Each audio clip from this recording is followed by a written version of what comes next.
Bismillahirrahmanirrahim. Assalamualaikum warahmatullahi wabarakatuh. Asyhadu an la ilaha illallah, asyhadu anna Muhammadar Rasulullah. Allahumma sholli ala sayyidina Muhammad wa ala ali sayyidina Muhammad. Kama sholaita ala sayyidina Ibrahim wa ala ali sayyidina Ibrahim fil alamin innaka Hamidum Majid. Di sini aku bersama Ustadz Ahmad, bersama Ustadz Ahmad Sanusi. Ustadz Ahmad Wahid, Ustadz Ahmad Sanusi, dan Gus Beti sebagai juru parkir memediasi. Ini diskusi biasa saja, keilmuan. Kita ingin belajar bareng ya, nanti dipandu oleh Ustadz Ahmad Sanusi tentang tafsir ya. Tentang tafsir. Ini sangat bagus sekali. Jadi yang namanya tafsir itu memang banyak ya, nanti ini gimananya supaya beliaunya ini tuan rumah, dan alhamdulillah kami di sini ini kalau saking nggak bisa terekspos ini jajanan terus makan. Terima kasih Ustaz sudah dijamin. Biasa sebagai apa ya, pemulung ilmu gitu, tanya kepada beliaunya yang kalau dapat bocoran ilmu baru. Oke, monggo Kang Ustadz, Kang Ahmad, waktu dan tempat dipersilakan. Monggo, silakan. Terima kasih atas kehadiran Bapak-bapak ke sini.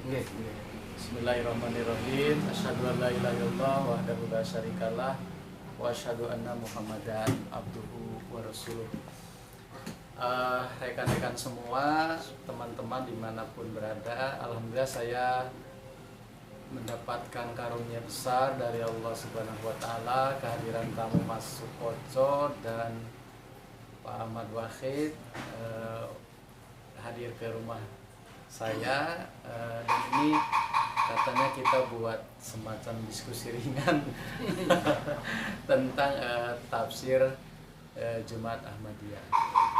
Di tafsir yang ada di tangan saya ini adalah terjemahan dari tafsir Sagir yang ada di dalam Jemaat Ahmadiyah, karena nanti ada tafsir Kabir juga lebih tebal dari ini, dan kalau tidak salah sampai sekitar 8-10 jilid gitu ya.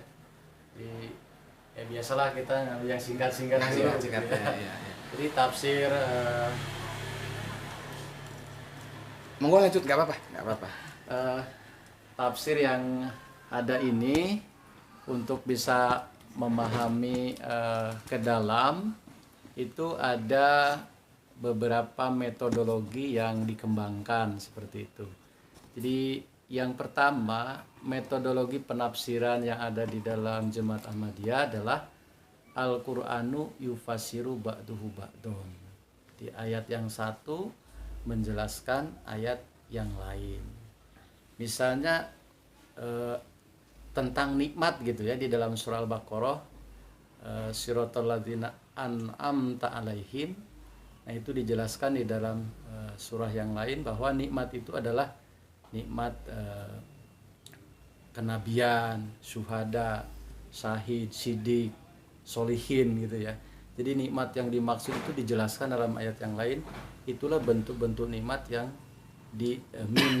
selalu diminta oleh umat Islam dalam sholat.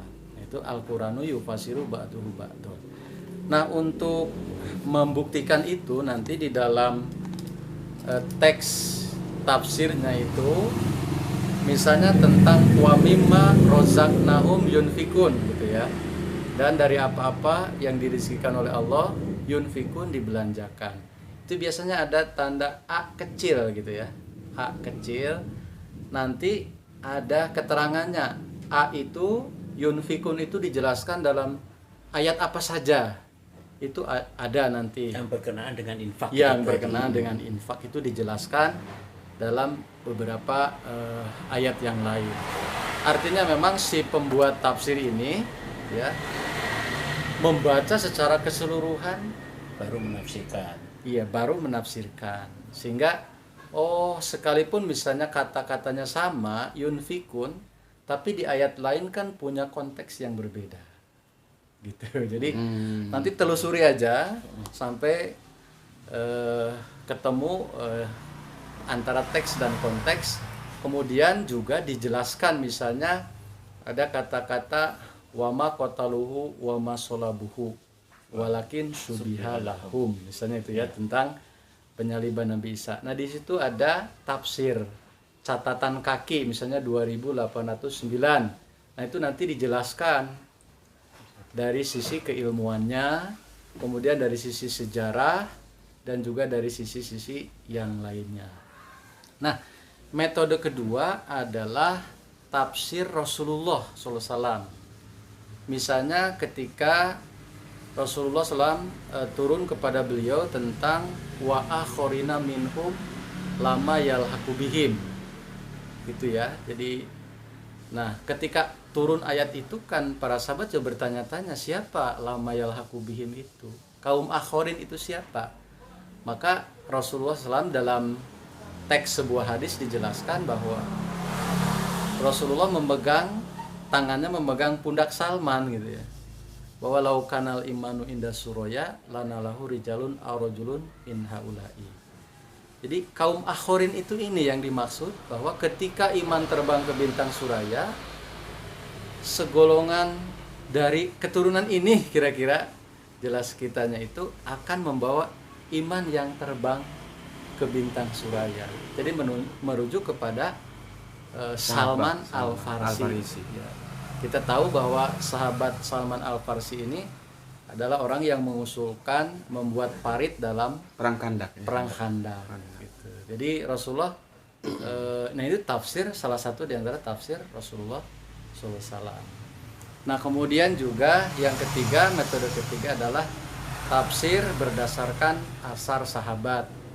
Misalnya sahabat Abu Bakar bagaimana menafsirkan suatu ayat yang memang belum ditafsirkan oleh Rasulullah, ya belum ditafsirkan oleh Rasulullah itu karena tentu saja zaman itu kan terus berjalan, Berkembang ya. ya belum ada mungkin peristiwa itu di masa Rasulullah, tapi sahabat kan juga bintang-bintang katanya, siapa yang kamu ikuti kan dapat petunjuk juga, gitu. Nah penjelasan tentang metodologi tafsir itu. Sebentar. Ya. Tadi itu maksudnya peradaban ini kan berjalan terus. Ya, betul.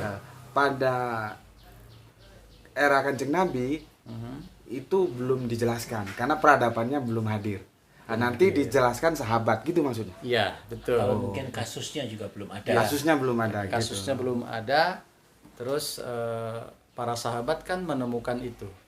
Nah Rasulullah sudah menjembatani untuk hal itu kan adanya ijtihad ya, adanya ijtihad itu. Nah para sahabat berijtihad dan melahirkan keputusan. Sahabat ya. Ya. Kang mungkin Ya. bisa dikasih satu contoh gitu. Ayatnya yang tentang Surat sahabat. apa ya, ayat apa? Atar sahabat. Yang atsar sahabat. Aduh nanti sini belum saya siapkan. Iya nanti ya, kalau ya, ada. ya. Oke lanjut. Nah Tadi sekarang yang ketiga ya. Yang keempat. Yang ya. keempat. Tafsir asal sahabat. Yang keempat itu merenungkan isi Al-Quran dengan jiwa sendiri, ya merenungkan. Misalnya ibili kaifa khuliqat misalnya, Bagaimana unta diciptakan. awan telah diciptakan. Kita renungkan dengan seksama, kaitkan mungkin dengan konteks kehidupan. Ternyata awan itu kan membawa hujan ya. Biasanya sebelum hujan itu kan awan gelap. Iya. Awan gelap, kemudian setelah itu turun hujan. Nah, salah satu di antaranya mungkin dengan perenungan ini ya, seperti itu juga alam itu berjalan, baik di alam jasmani maupun di alam kerohanian. Ketika kegelapan itu muncul ya, maka pasti akan turun rahmat Allah Ta'ala berupa hujan. Hujan kan rahmat. Nah misalnya perenungan dari awan. Atau ada juga yang mengatakan bahwa di situ tuh bukan awan, malah di situ tuh unta gitu ya. Ibil Ibil itu anak unta. anak unta. Nah ini juga saya kira punya, kalau kita renungkan berarti punya jangkauan masa depan gitu. Bahwa unta yang pada saat itu menjadi satu alat transportasi utama, bila dikaitkan dengan ayat yang lain ketika unta-unta ditinggalkan misalnya. Kan ada perenungan, berarti akan ada teknologi yang dialami, ditemukan manusia yang kemudian sehingga ditinggalkan. Unta-unta yang biasa menjadi alat transportasi utama Ditinggalkan.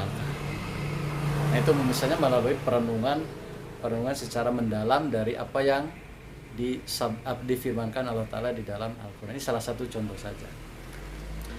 Atau kemudian yang kelima adalah melalui pendekatan kosakata bahasa Arab. Gitu. Misalnya dijelaskan di dalam Al-Quran itu ketika Nabi Isa itu ini mutawafika wa rafi'uka ilayya.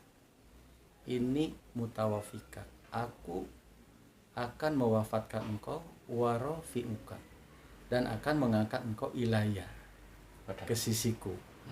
Kan di situ tidak ada ilah samai ya. Berarti bahasa Arab itu sangat teliti sekali gitu. Loh, lalu kemudian Nabi Isa di langit itu dari mana keterangannya? Nah kemudian juga dari kata bahasa Arab ini misalnya mutawafika, diwafatkan dulu baru diangkat rofi'uka. Oh, akhirnya kemudian kita bisa ngambil kesimpulan. Berarti yang diangkat itu bukan jasad kasarnya. Rofi'uka di situ derajatnya. Nabi Isa alaihissalam itu dibersihkan dari segala tuduhan orang-orang Yahudi yang membenci beliau. Nah dengan cara itu kemudian yang diangkat itu derajatnya. Kehadirat Allah Ta'ala itu bukan secara jasad. Nah ini misal bagaimana penafsiran Jemaat Ahmadiyah melalui pendekatan bahasa gitu ya.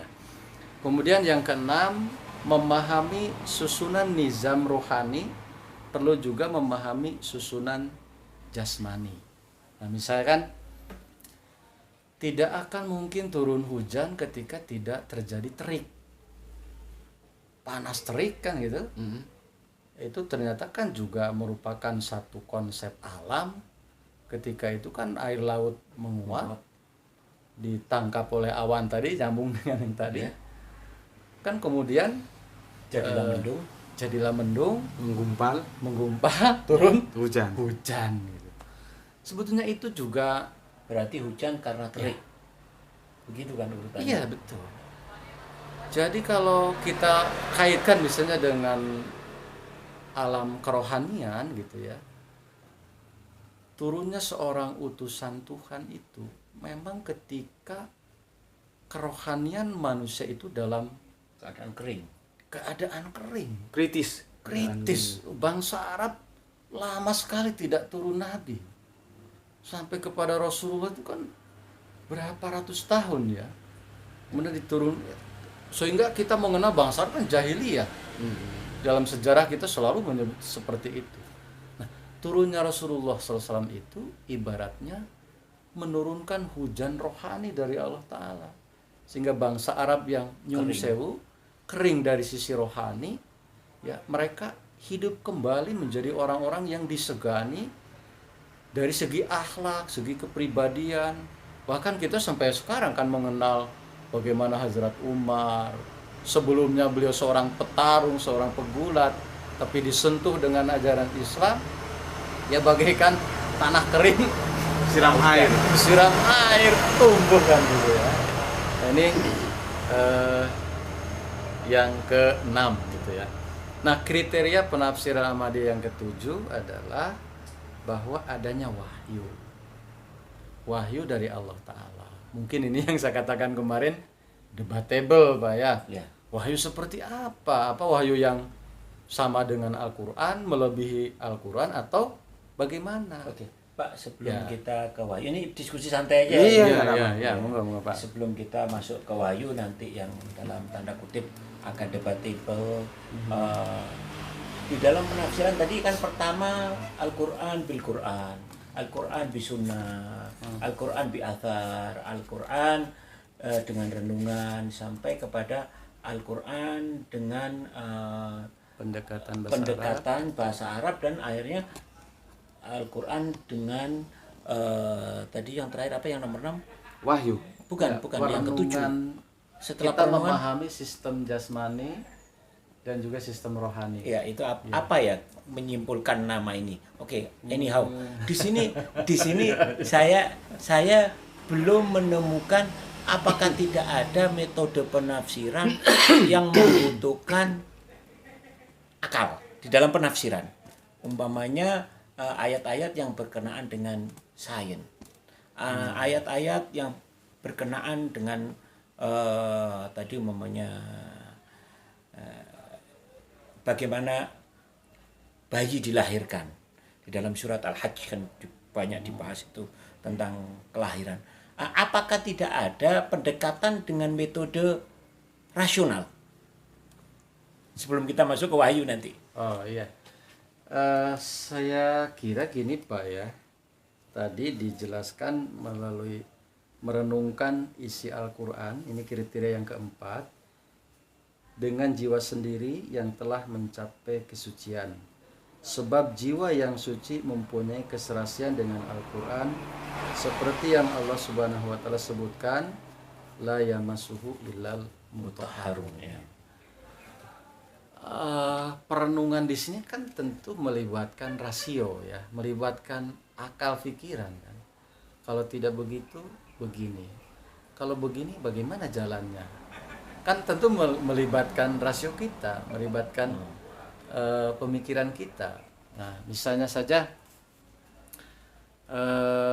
tentang usia dunia misalnya. Ya. Kami biasanya mendapatkan hitung-hitungan usia dunia berdasarkan kepada surah Wal Asri. Karena apa? Wal Asri kan demi masa gitu ya. Nah, kan kita kaitkan dengan ilmu bumi, ilmu bagaimana terciptanya alam ini. Kemudian ada satu petunjuk yang juga tidak bisa kita abaikan. Setiap huruf dalam bahasa Arab itu kan memiliki nilai. Memiliki nilai. Nah, misalnya alif sekian, waw sekian. Sekian itu nilai apa, Pak? Maksudnya nilai-nilai angka? Iya. Jadi kalau alif itu punya nilai sekian, itu nanti ada dalam kitab Yasarna Al-Quran. Jadi saya akan perlihatkan kepada Bapak, tapi itu buku-buku saya udah dibawa ke sana. Nah, Wal Asri itu kalau dijumlahkan dari waw kan awalnya ya, kemudian sampai sobr sampai sobr, itu jumlahnya sekitar kurang lebih 5.000.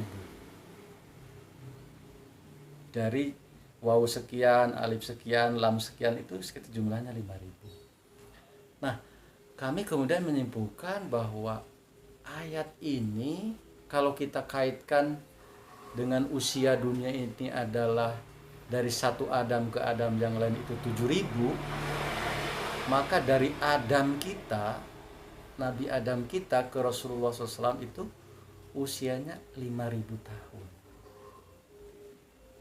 Nah, itu salah satu di antara bagaimana kemudian kita berpikir menggunakan rasional kita berdasarkan ayat-ayat yang disebutkan misalnya dalam surah Wal Asri itu. Kemudian kita kaitkan misalnya dengan satu kasaf Syekh Muhyiddin Ibnu Arabi bahwa di dunia ini ada 100.000 Adam. Kalau kita jumlah dari satu Adam ke Adam yang lain itu 7.000, maka itu persis dengan ilmuwan menentukan usia dunia ini sampai kembali ke tadi apa Big Bang itu, Pak.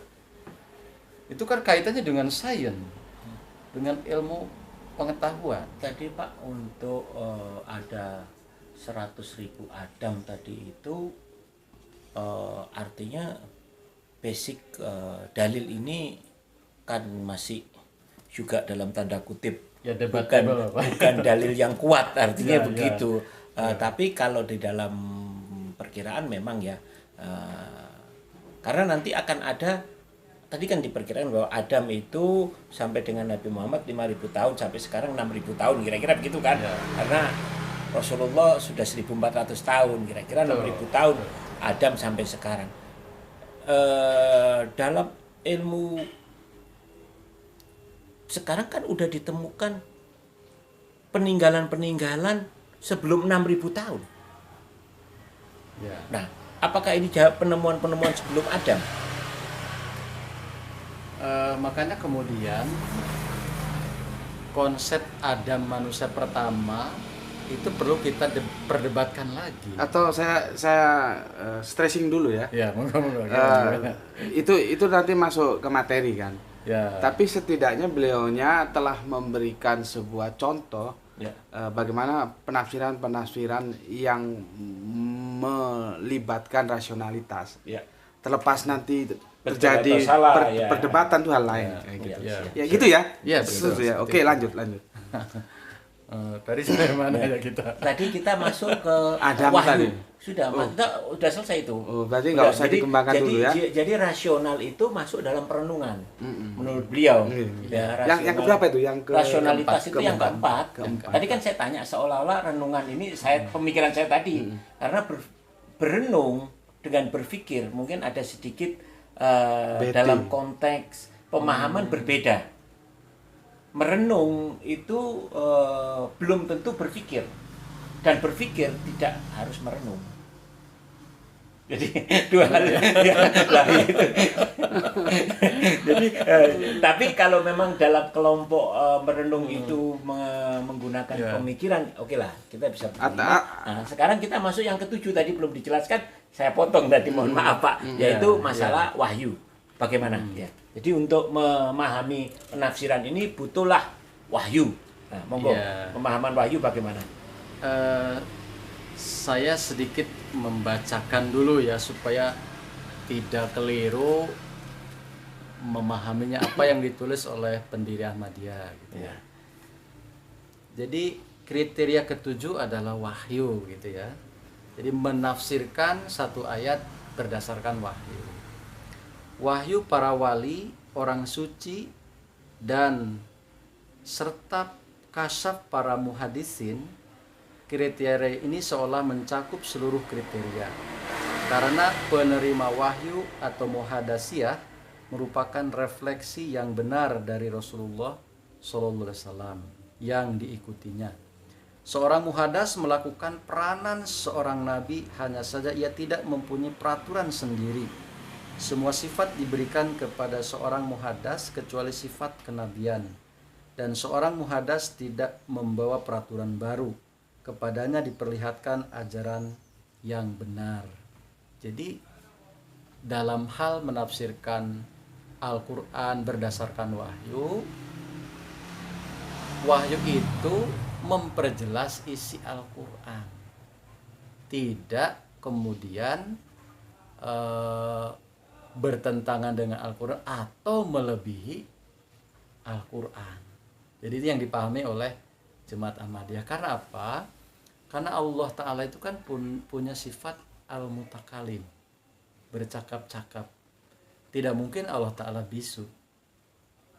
Artinya Allah Ta'ala sesuai dengan kehendaknya akan memberikan pemahaman-pemahaman wahyu-wahyu tanpa syariat, karena wahyu syariat sempurna dengan adanya Al-Quran untuk menjelaskan tentang Al-Quran itu. Banyak misalnya di dalam Jemaat Ahmadiyah kasus-kasus seperti ini yang tadinya kita bingung apa arah kemana ayat ini hendak menuju kemana. Nah, pendiri Jemaat Ahmadiyah misalnya nanti ada beberapa wahyu beliau yang beliau terima juga Pak, saya berikan bukunya nanti. Ada wahyu pendiri Jemaat Ahmadiyah dan keberatan para ulama.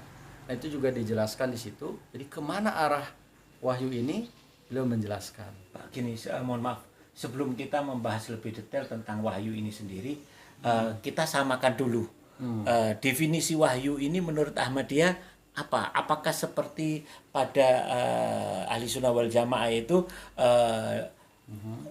dari Allah subhanallah kepada Rasulnya bisa melalui Jibril atau bisa melalui mimpi.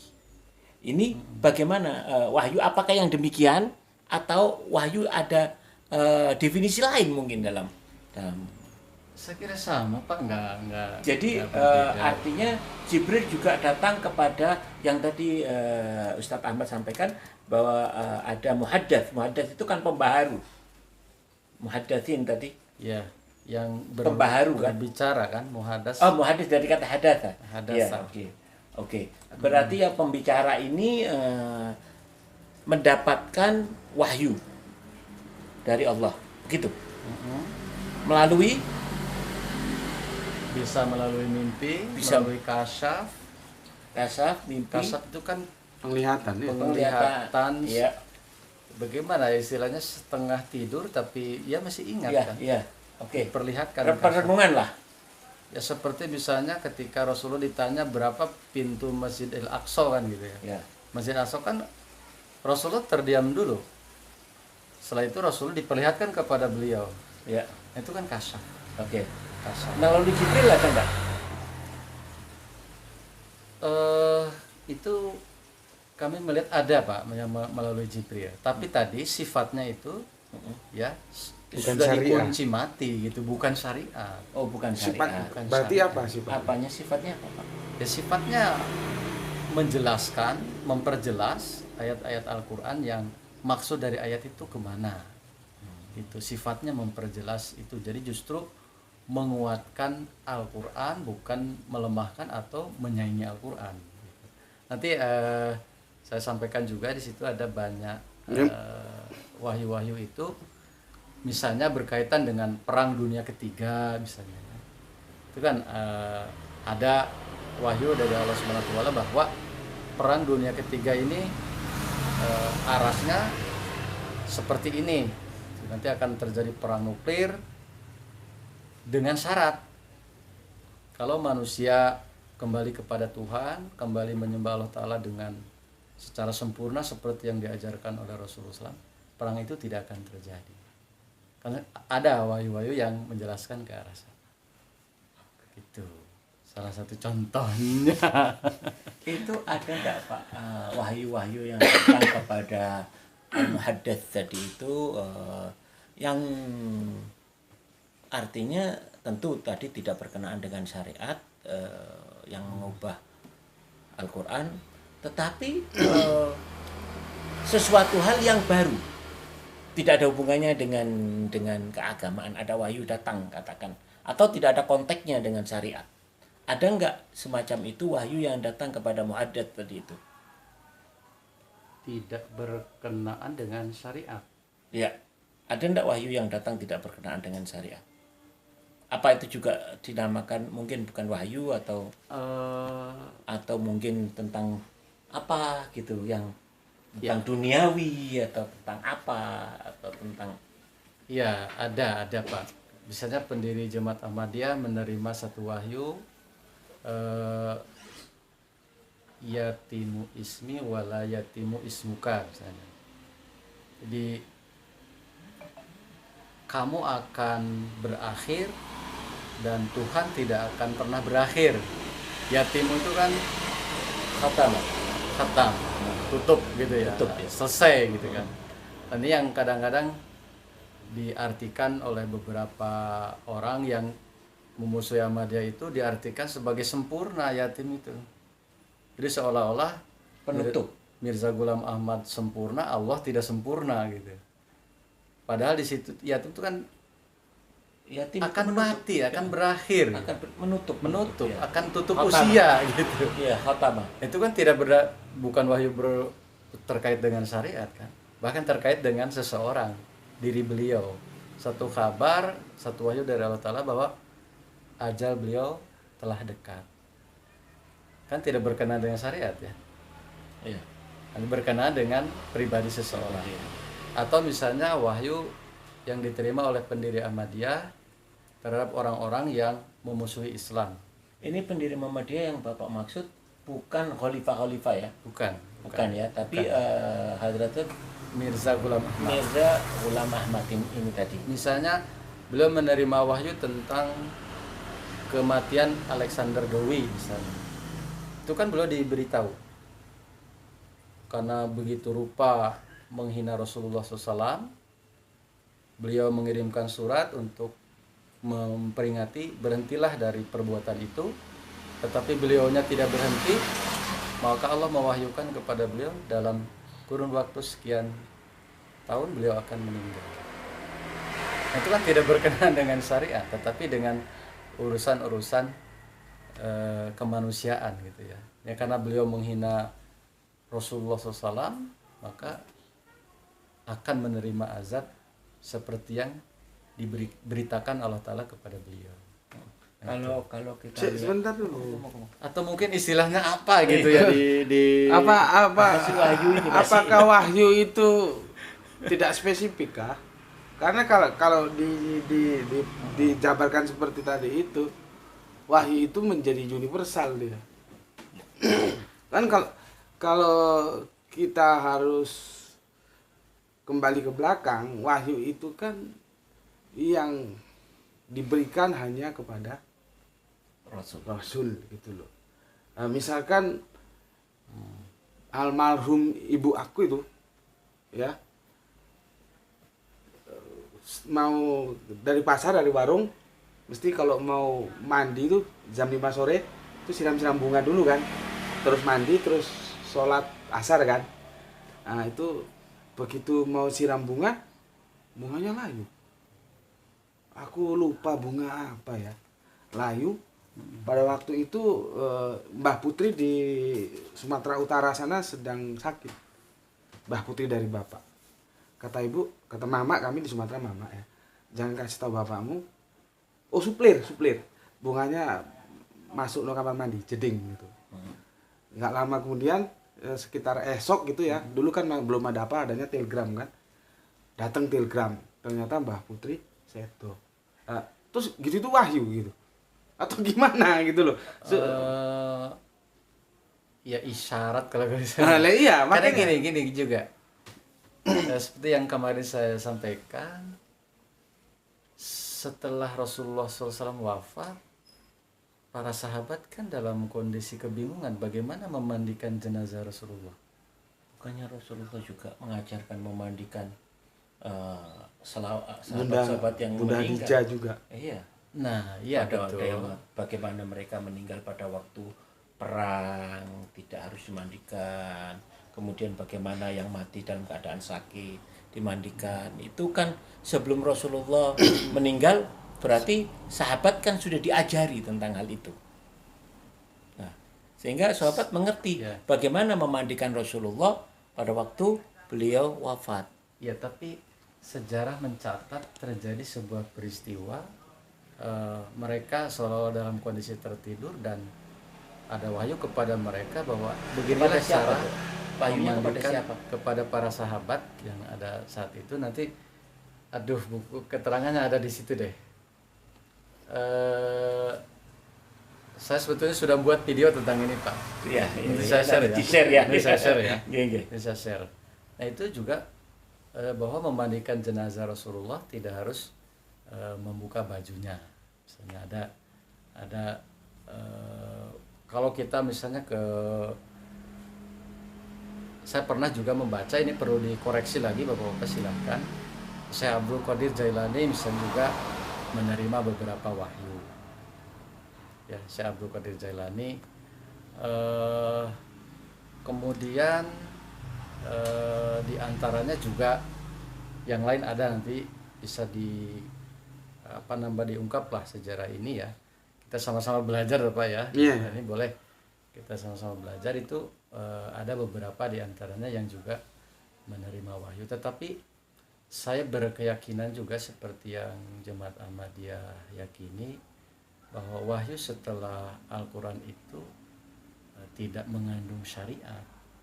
Itu hanya memperjelas apa yang ada di dalam Al-Quran yang belum dipahami kemana arah dari Al-Quran yang sesuai dengan konteks yang ada pada saat ini. Sama sekali tidak bertentangan dengan Al-Quran atau menyaingi Al-Quran. Itu sebagai patokan bagi saya, Pak. Jadi kalau ada orang misalnya mengaku mendapatkan wahyu tetapi bertentangan dengan Al-Qur'an, mohon maaf bagi saya. Mungkin Tapi kan perlu dipertanyakan gitu. Tapi kan begini juga, seandainya ada orang ngaku ya, dia nerima wahyu dan yang dia bilang itu tidak bertentangan dengan Al-Qur'an. Terus sejauh apa yang dia bilang nerima wahyu itu benar? Kan ya juga belum tentu juga kan. Gitu loh. Makanya kita itu nggak ketemu di istilahannya itu loh. Iya kan? Gini, makanya tadi gimana, kenapa gimana, saya Pak? tanya, Iya. kenapa saya tanya tadi, apakah pemahaman wahyu ini sama dengan kita? Karena kata wahyu ini di Al-Quran juga Nabi menerima wahyu. Lebah juga menerima wahyu. Lebah juga menerima wahyu. Wa auhayna ila Ummi Musa. Ummi Musa juga menerima wahyu. Nah, lalu wahyu di sini yang mana yang dimaksud? Gitu loh. Kalau wahyu tadi itu pemahamannya adalah yang membawa syariah, hanya khusus untuk membawa syariah. Ummi Musa tidak membawa syariah. Lebah tidak membawa syariah. Atau bagaimana kita membedakan ini tadi yang saya tanya sama beliau. Kita clear dulu definisi wahyu ini. Iya, maka dari itu karena kan begini ya. Aku punya definisi lain justru. Ya nggak apa-apa, Gini. jadi kaya kan kita. Misalkan aku suka narkote lah, kalau istilah Malang itu narkote. Ada narkoba, narkote. Misal ini ya. Misal, misal. suka cewek ya.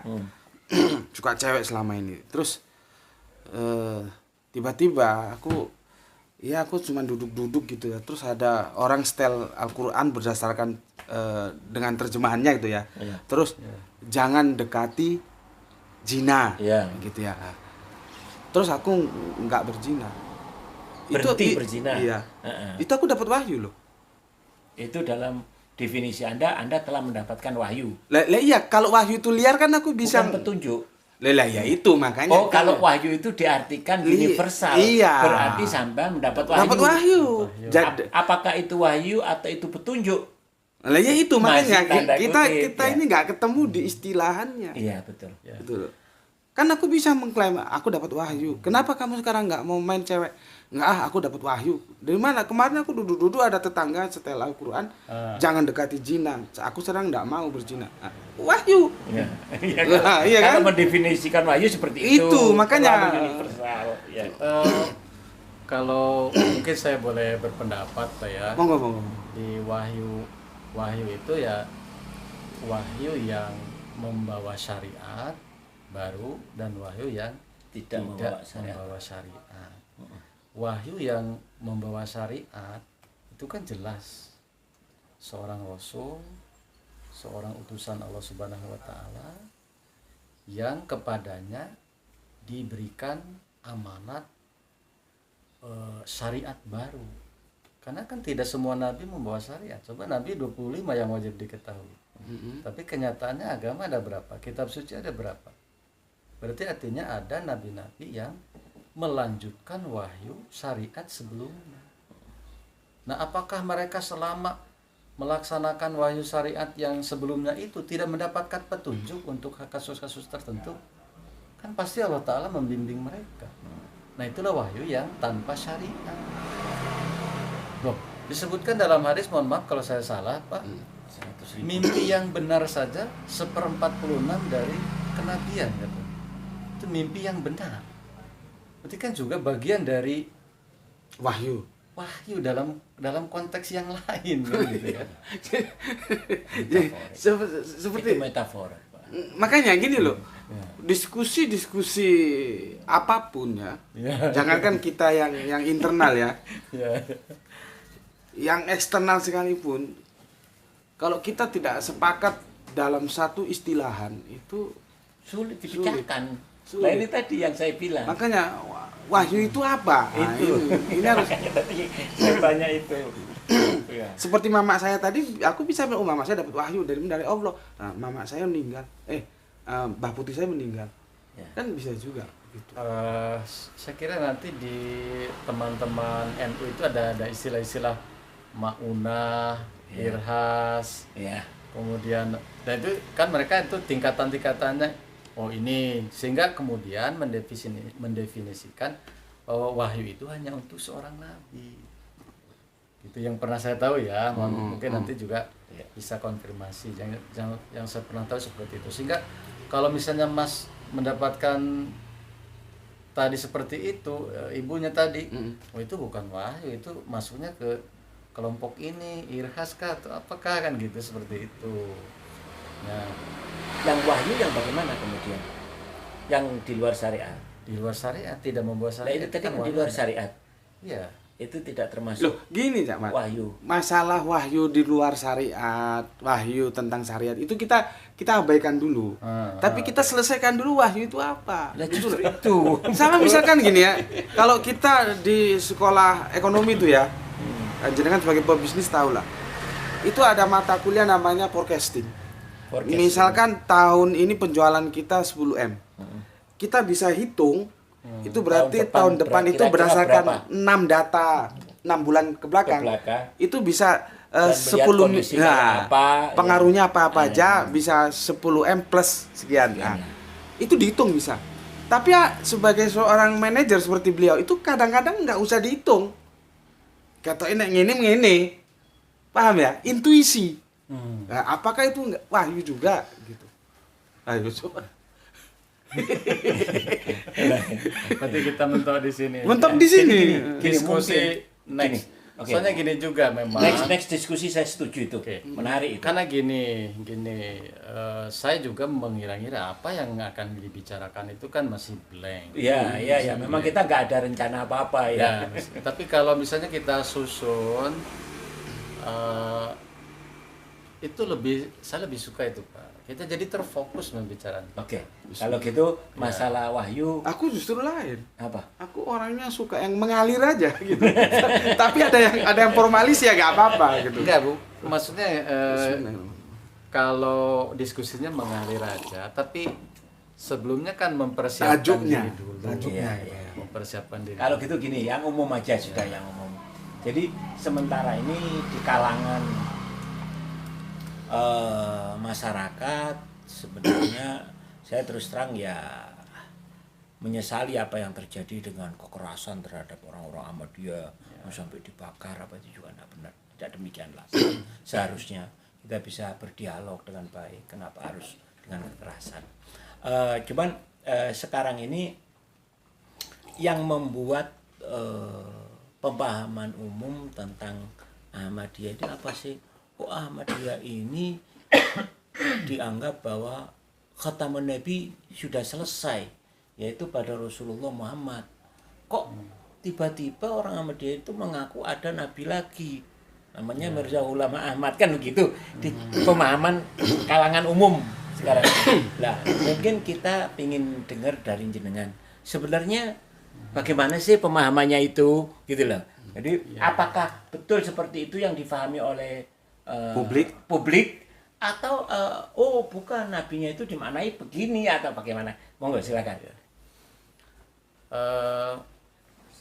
Saya juga punya beberapa dokumentasi dari sekian sebab kebencian terhadap Ahmadiyah itu karena di framing bahwa Ahmadiyah itu punya nabi sendiri.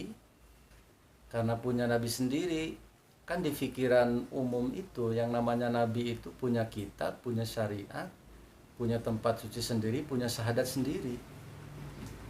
Diumumkan seperti itu ya. Karena 5 wahyu tadi. Nah, karena wahyu tadi katanya seperti itu. Seperti itu. Makanya tapi kalau dikatakan wahyu tanpa syariat mungkin agak sedikit berbeda ya. Nah, misalnya karena dipersepsikan bahwa Mirza Ghulam Ahmad itu nabi, maka dia punya syahadat sendiri, sehingga mereka sendiri yang buat syahadat. Asyhadu alla ilaha illallah wa asyhadu anna Mirza Ghulam Ahmad katanya. Padahal Ahmadiyah itu monggo Bapak lihat di televisi, di keseharian Ahmadiyah mau khutbah itu mesti baca syahadat di mana-mana. Asyhadu alla ilaha illallah wa asyhadu anna Muhammadar Rasulullah. Kitab sucinya ya Al-Qur'an. Karena kan tadi membawa kitab suci ya dipaksakan. Tazkirah itu kitab suci Ahmadiyah. Padahal tadkirah itu adalah Tazkirah itu kumpulan mimpi, kasyaf, ilham, wahyu yang diterima Mirza Ghulam Ahmad lalu dibukukan 27 tahun kemudian setelah beliau wafat. Kalau itu kitab suci harusnya sejak awal ada kan gitu. Nah itu punya tempat siapa suci itu yang sendiri. mencatat kumpulan-kumpulan itu? Beliau sendiri atau ada yang mencatat? Ada yang mencatatkan, Pak. Jadi begini, misalnya beliau berkunjung ke suatu tempat mendapatkan mimpi seperti ini. Beliau itu seorang yang rajin, Pak. Beliau tulis Tahun berapa itu Mirza Ghulam Ahmad itu lahir ya. 1835, Pak. 1835. Oke, sekitar 1250 tahun setelah Rasulullah. Setelah Rasulullah 1250 tahun. 150 tahun. Itu berapa abad itu? Ya 12 abad. 12 abad. Ya, karena kan disebutkan beliau itu kan mujadid abad ke-14. Kan mujadid abad ke-14. Ya 1250 tahun berarti kan ya kita mendekati abad selesainya abad ke-3 kan. Ya. Mau masuk ke abad ke-13. 13. Nah, seperti Tampaknya. itu. Nah, punya tempat suci sendiri katanya Kadian kan seperti itu. Nah, itu sebetulnya Oh, bukan Lahore. framing Kadian. yang dipaksakan supaya diakui Ahmadiyah agar orang membenci Ahmadiyah. Padahal sebetulnya tidak demikian. begitu. Nah, kami meyakini Hadrat Mirza Ghulam Ahmad itu adalah Imam Mahdi yang dijanjikan kedatangannya oleh Rasulullah di akhir zaman. Jadi kalau memahami tentang Ahmadiyah harus memahami tentang Imam Mahdi. Kemudian beliau juga bergerak Al-Masih yang dijanjikan. Artinya di sisi lain beliau sebagai Imam Mahdi, di sisi lain beliau menawarkan diri sebagai Al-Masih. Jadi beliau itu personifikasi spiritnya dari semangat Al-Masih yang dulu. Al-Masih yang dulu datang 1400 tahun setelah Nabi Musa. Nah, beliau juga datang kira-kira seumuran itu dengan setelah kewafatan Rasulullah SAW. Nah, kalau beliau sebagai Imam Mahdi yang dijanjikan kedatangannya oleh Rasulullah, maka beliau adalah yang membangkitkan kembali Islam, semangat keislaman sesuai di masa Rasulullah SAW yang tadi saya sebutkan, wa akhorina minhum itu. Jadi ada kaum akhir yang punya kesamaan dengan kaum awalin. Ya, tapi kalau kembali tadi ke konsep Imam Mahdi yang akan hadir di Salah, cok kesusuai. Imam Mahdi itu apa?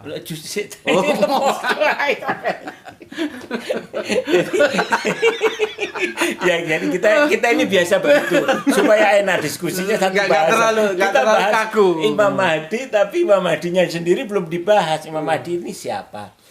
Itu nanti kita bahas. Imam Mahdinya sendiri. Kedua, yang tadi itu bahwa Imam Mahdi akan datang akhir zaman. Tadi kan saya tanyakan, Mirza Ghulam Ahmad ini tahun 1825 kira-kira situ. Nah, sekarang sudah 200 tahun. Sampai sekarang ini. Iya. Itu Berarti nggak masuk. 1925 sekarang 2000. Ya, terus Pak, terus. Nah, maksud saya itu begini, kalau memang itu dia datang akhir zaman, sekarang zamannya belum berakhir gitu loh. Berarti kan secara Timing timing nggak tepat. Keduluan dia datang. Ya, seperti sudah makanya saya membahas kenapa membaca surah Wal-Asri tadi. Berarti kita itu sekarang sudah berada di ribuan ke-7 dari Adam kita. Kalau satu Adam itu 7.000 tahun, berarti kita berada di ribuan akhir dari masa Adam kita. Al-Quran berbicara misalnya idza syamsu kuwirat wa idza nujumu kazarat. Kan itu ayat-ayat tentang akhir zaman itu kan. Ya, ketika bintang-bintang berjatuhan. Secara fisik banyak meteor jatuh. Tetapi secara rohani ashabi kanujum, sahabat-sahabat Rasul kan bintang-bintang. Nah, maksud lain dari ayat itu bahwa ketika yang dikatakan ulama pada saat itu berjatuhan, mungkin ada yang lari ke politik, ada yang mohon maaf kena pornografi, kan juga bintang-bintangnya Rasulullah berjatuhan secara apa namanya segi akhlaknya. Kemudian unta-unta ditinggalkan. Sekarang sudah kenyataan, Pak. Ketika kuburan digali, dipertanyakan Oleh sebab sekarang apa? oleh sebab apa mereka dibunuh? Kan banyak sekarang. Kami melihatnya justru tanda-tanda itu, tanda-tanda akhir zaman yang disebutkan itu sudah datang. Loh, ya tanda-tandanya aja sudah datang, berarti yang menjadi ciri utama dari tanda itu harus datang dong. Sebentar. Ya, Imam Mahdi itu. Sebentar begini. Ini juga diskusi menarik dengan salah satu pastor saat itu. Iya, dari pastor, ya, dari Flores nggak salah, tentang akhir zaman kan, tentang akhir zaman. Akhirnya kita sama-sama bingung juga. Lah ini sudah akhir zaman belum? Itu loh. Ya. Terus parameternya apa? Gitu. Terus kalau tadi Kang Ahmad ya menjelaskan tentang bintang-bintang, ternyata tapi sah-sah saja. Kang Ahmad mengambil pemahaman bintang-bintang itu metafora. Hakiki dia. Enggak. Nabi, sahabat-sahabat Nabi diumpamakan bintang-bintang. Bintang-bintang ya, metafora ya. Metafora. Tapi Ya. secara fisik juga kan banyak meteor yang jatuh, Pak. Nah, Ya sejak dulu juga meteor Meteor pada jatuh. Iya. Sejak dulu juga meteor jatuh. Kalau tadi dibilang ada ratusan ribu Adam, sejak Adam yang pertama meteor juga jatuh, Pak. Sudah jatuh. Iya, tapi dalam jumlah yang besar sehingga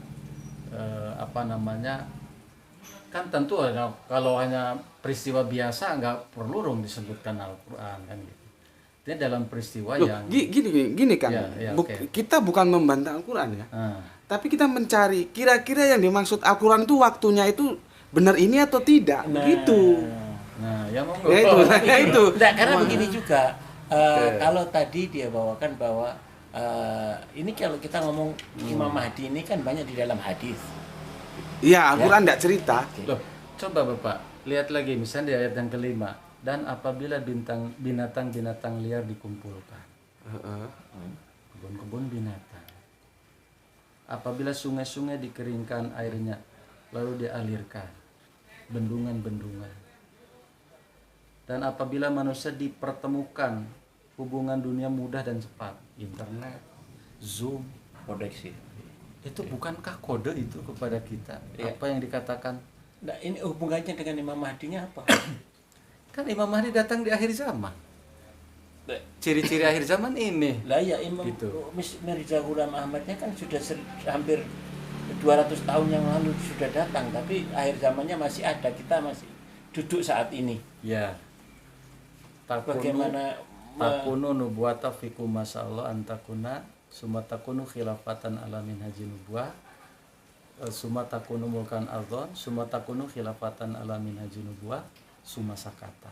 ini apa ya? Ini yang Bapak baca ini apa? Hadis Rasulullah SAW Tentang yang bahwa akan ada kenabian di masa Rasulullah, akan ada kekhalifahan di masa Rasulullah, kemudian akan ada masa kerajaan yang zalim, kemudian akan ada lagi khilafatan alamin haji nubuwah yang kedua, summa sakata, kemudian Rasulullah terdiam. Nah itu Bapak yang mohon maaf mungkin berbeda pemahaman boleh. Iya. Sebentar, tapi lampu harus terang. Pemahaman boleh beda, tapi lampu tidak boleh gelap karena ini tak cari-cari. Oke. Lanjut Kang. Itu. Ini yang diyakini oleh Jemaat Ahmadiyah bahwa takunu khilafatan alamin haji nubuwah yang kedua ini di masa kekhalifahan masih Mirza Ghulam Ahmad ini. Karena Mirza Ghulam Ahmad diyakini sebagai Imam Mahdi, beliau itu kami tidak menafikan beliau adalah seorang nabi, tetapi nabi yang tidak membawa syariat. Karena nabi juga menyebutkan beberapa kali dalam hadis itu beliau menyebutkan Isa di akhir zaman itu Isa. Bahkan sampaikanlah salamku kepada Al-Masih yang akan datang di akhir zaman itu kan, makanya kami menyebut alaihi salam itu karena alaihi salam itu kan hi padanya, karena nggak ada orang yang nggak di depan. Kalau kita assalamualaikum karena di depan kan. Bukan Pak, kalau istilah itu beda antara doa dan gelar. Karena alaihi salam sallallahu alaihi wasallam itu bukan gelar, itu adalah doa. Jadi semoga keselamatan baginya, Ya, bukan gelar. Kalau gelar, gini, tapi Pak. kalau kita ngomong Rasul, Nabi itu gelar. Jadi kita berbeda. Kita kadang-kadang terjebak oleh hal-hal seperti itu. Seolah-olah umpamanya ini ya, saya bilang Gus Bedi ini Gus Bedi sallallahu alaihi wasallam umpamanya. Oh, sampean menyamakan Gus Bedi ini dengan Rasulullah. Sebetulnya yang saya maksud bukan gelarnya, tapi doa. Semoga Allah memberikan tadi itu. Ya justru itu karena kami sering katanya mereka nyebut alaihi salam. Jadi pantas dia seorang nabi, katanya kan gitu, Pak. Makanya sebetulnya dasar kami itu sebuah doa dari Rasulullah menyampaikan doa itu. Orang-orang Syiah kepada beliau. Ali alaihi salam. Alaihi salam kan. Imam-imam mereka alaihi salam. Berarti kan boleh dong Gus Bedi alaihi salam. Kan doa. Boleh ya kan, boleh. Jadinya kan tidak eksklusif. Karena mereka gitu. bukan gelar, karena istilah itu. Jadi kita terjebak antara gelar dan nama. Doa. Sebentar tadi kan saya nyambungnya dari khilafatan ala minhajin nubuwah yang kedua ya. Jadi kami yakini bahwa kekhalifahan itu terjadi juga di masa penerus Rasulullah kedua kalinya, yaitu di masa Mirza Ghulam Ahmad. Maka beliau juga punya khalifah-khalifah Pak. Itu jadi kami menyambungnya dari situ. Nah, kalau khalifah itu gelar, bukan doa. Ya, Gelar. betul. Nah, Ahmadiyah sekarang sudah Masuk berada khalifah. di kekhalifahan yang kelima.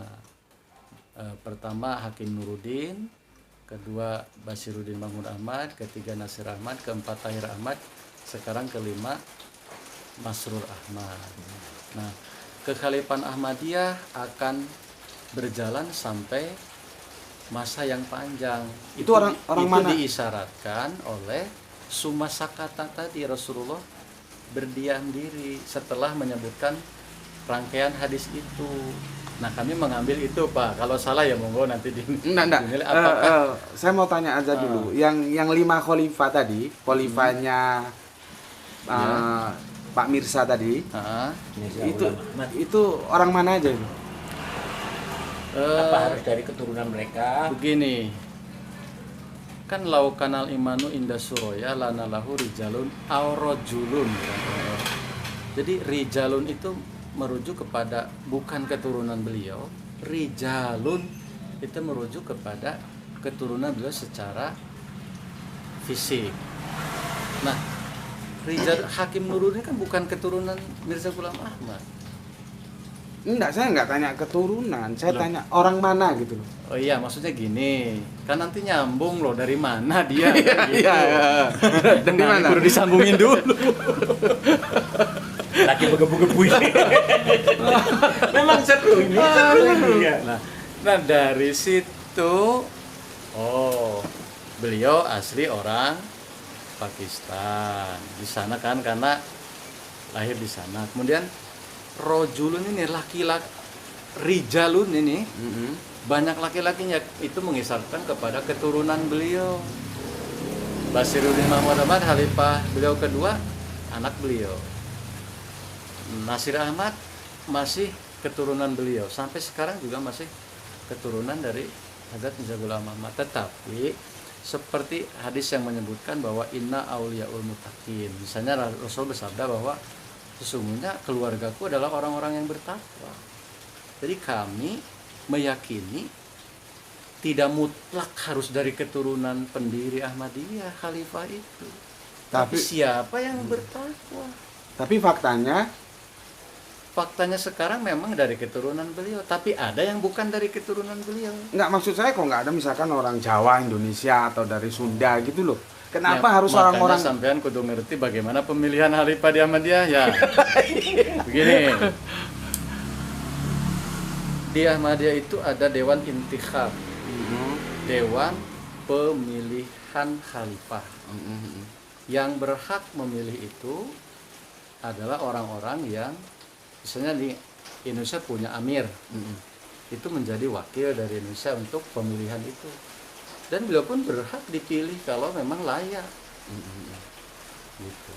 Terus ada beberapa orang yang masuk dalam dewan intikhab itu, dan syaratnya adalah KPU-nya lah. ya, KPU. dan syaratnya adalah harus mereka-mereka yang kesehariannya menonjol dari sisi ketakwaan, akhlak, sifat, dan pengorbanan, dan mampu menjalankan nizam khilafat Ahmadiyah. Itu yang dipilih. Oke, ini karena Hujan. dan kalau hujan biasanya ganggu noise ya. Maka gini aja. Kalau mau dikeraskan bicaranya. Nggak bisa ke noise dia. Sementara gini aja. Izinkan saya menyimpulkan secara liar. Oke. Ya. Jadi kalau aku sih menyimpulkan Ahmadiyah ini sebetulnya ya sama dengan perkumpulan torikoh yang ada gitu loh. Jadi punya tokoh yang itu diagungkan, gampangnya begitulah. Tapi sementara bagi orang-orang rasionalitas yang itu memegang peranan penting, kalau bagi aku sih ya selesai di Nabi gitu loh. Itu bagi aku secara pribadi.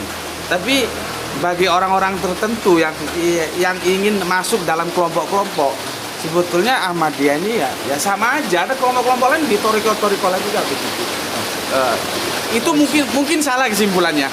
Atau kapan-kapan kita lanjut kita hujan. Ya, oke. Tapi ini boleh aku unggah, boleh ya? Tapi lihat dulu saya ya. Seperti itu. Iya. Kan juga kan Ditunjukkan. Nanti ditunjukkan dulu hasilnya, tunjukkan kirim ke beliau sebelum dia. Tapi mungkin saya closing dulu. Oh ya. Agak Oh, suaranya keras banget. Atau gini aja, diputus nanti closingnya enggak apa-apa di closing di batu. Enggak apa. Agak dekat aja. Ini sebagai closing dari saya, karena ini momen yang sangat luar biasa, sekalipun noise-nya luar biasa juga. Tapi intinya bahwa Jemaat Ahmadiyah dari awal hingga sekarang yang saya ikuti sama sekali tidak ingin berpisah dari Rasulullah Shallallahu Alaihi Wasallam. Amin. Ya, kami pun beribadah, bermuamalah, berakidah juga seperti apa yang disampaikan oleh Rasulullah SAW. Rukun iman, rukun Islam tidak berbeda, tidak ada yang diubah.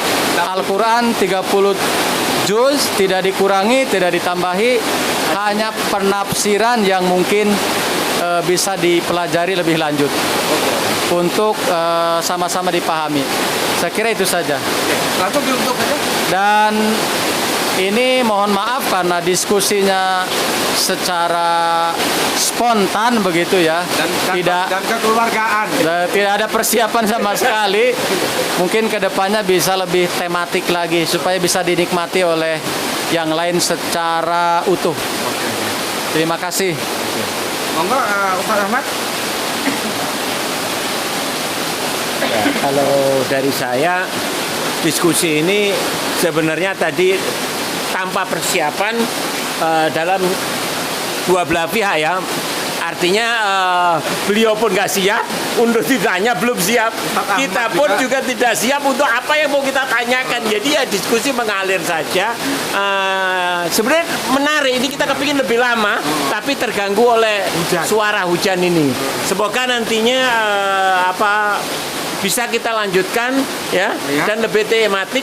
Masih banyak pembahasan nanti. Wahyu belum selesai. Wahyu belum, Iya. Wahyu belum bicara. Kemudian Imam Mahdi, Imam Mahdi. masih belum.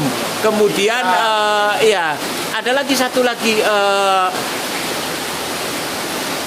Selain Imam Mahdi ada lagi tadi, waduh lupa saya. Di benak saya tadi ada Oke. 3 topik lah, nantilah kita.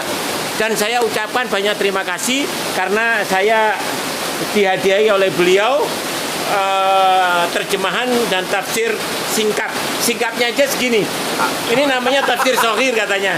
Sohir itu kecil, artinya kecilnya segini nih. Yang kabir katanya ada 5 jilid tadi ya.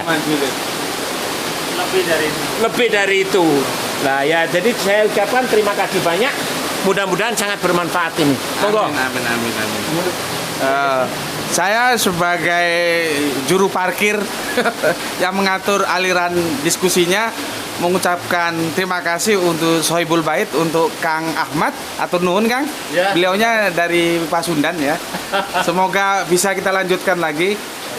Sehingga perbedaan-perbedaan itu kalau kita bisa diskusikan secara senyum-senyum sambil ngopi, ngapain harus rame-rame itu kira-kira. Itu ciri khas dari Gus Bekti, yaitu Islam rasional, kita bisa selesaikan secara rasional. Isra, Bismillahirrahmanirrahim, Alhamdulillahirabbil alamin. Terima kasih.